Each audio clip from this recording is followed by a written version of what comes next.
For entry 1, you need to provide evidence that you understand learners' uniqueness and that you adjust your teaching practices accordingly.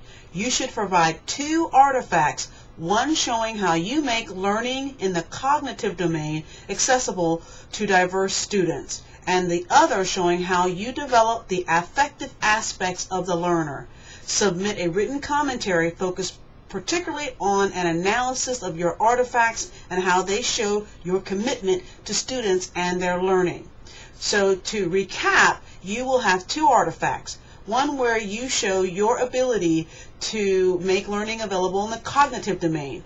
So students typically in the past might submit something where they are getting students who may be struggling cognitively to learn a concept, or how they are extending the learning for a student who may be advanced. But either way, you're thinking about the cognitive domain and how you're making learning accessible.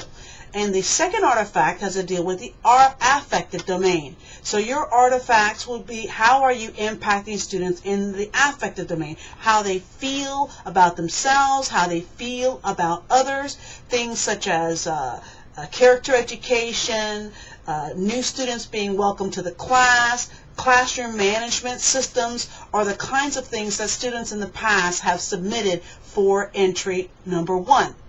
As this is your first entry, I want to start off by telling you it is very important when you respond to each of the prompts that you use the language of the prompts in your response. So for example, under number 2, artifact analysis, the question prompt says, how well were the objectives met?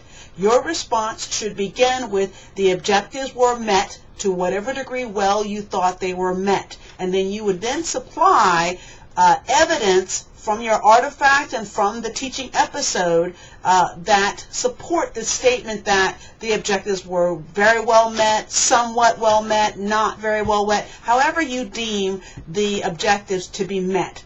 So using the language of the prompts is critical in you earning full credit. I would also suggest that you dedicate at least a paragraph, again, at least a paragraph to each entry prompt.